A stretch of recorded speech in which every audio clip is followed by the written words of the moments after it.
కడపలో జరిగిన ఘటనపై బీజేపీ సీనియర్ నేత విష్ణువర్ధన్ రెడ్డి స్పందించారు. ఈ ఘటన వెనుక 2 ఇస్లాం ప్రేరేపిత ఉగ్రవాద సంస్థలు ఉన్నాయని ఆయన ఆరోపించారు. టిప్పు సుల్తాన్ పేరును సర్కిల్కి పెట్టాలనే విషయంతో అల్లర్లకు తెరలేపారని అన్నారు. ఇది 2 వర్గాల మధ్య జరిగిన గొడవ కాదని ఆయన స్పష్టం చేశారు. కడపతో పాటు ఆత్మకూరులో పోలీస్ స్టేషన్పై దాడి ఘటనను పోలీసులు ఆషామాషిగా తీసుకోకుండా కఠిన చర్యలు తీసుకోవాలని విజ్ఞప్తి చేశారు. కడపలో జరిగినటువంటి సంఘటన టిప్పు సుల్తాన్ పేరుతో జరుగుతున్నటువంటి మత విద్వేషాలు ఇవి సాధారణంగా 2 వర్గాలకు సంబంధించినటువంటి అంశం కాదు. కడపలో సరిగ్గా 20 రోజుల క్రిందటే టిప్పు సుల్తాన్ పేరు మీద మేము సర్కిల్ ఏర్పాటు చేస్తామని, ప్రభుత్వం అనుమతి ఇవ్వకపోతే మేమే డిక్లేర్ చేస్తామని పెద్ద ఎత్తున సామాజిక మాధ్యమాల్లోన పత్రికా మీడియా సమావేశాల్లో కూడా చెప్పడం జరిగింది.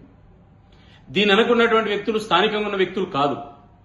కొంతమంది కేరళ నుంచి ప్రోత్సహించేటువంటి HDPI, PFI సంబంధించినటువంటి కొన్ని నిషేధిత ఇస్లామిక్ సంస్థలు కొంతమంది అనామక యువతను రెచ్చగొట్టి కడపలో జరిగినటువంటి యొక్క పోలీసుల మీద దాడి కానీ, కొంతమంది పోలీసులకు రక్త గాయాలు కానీ, లేదా ప్రభుత్వ ప్రైవేటు ఆస్తుల ధ్వంసం కానీ ఇవన్నీ కూడా గతంలో 2 సంవత్సరాల కిందట వైసీపీ ప్రభుత్వం అధికారంలో ఉన్నప్పుడు ఆత్మకూరులో జరిగినటువంటి పోలీస్ స్టేషన్ మీద దాడి కానీ, పోలీస్ స్టేషన్ మీద పోలీసుల మీద తగలబెట్టినటువంటి వెహికల్స్ కానీ, లేదా పోలీసుల మీద పెద్ద ఎత్తున చేసినటువంటి అరాచకం కానీ, దాని తర్వాత కొంతమంది రాజకీయ నాయకులు ఈ కేసులన్నీ కూడా మాఫీ చేసినటువంటిది దుర్మార్గమైనటువంటి ఒక చర్యలు ఇవన్నీ కూడా గమనించమని చెప్పి నేను గుర్తు చేస్తున్నా.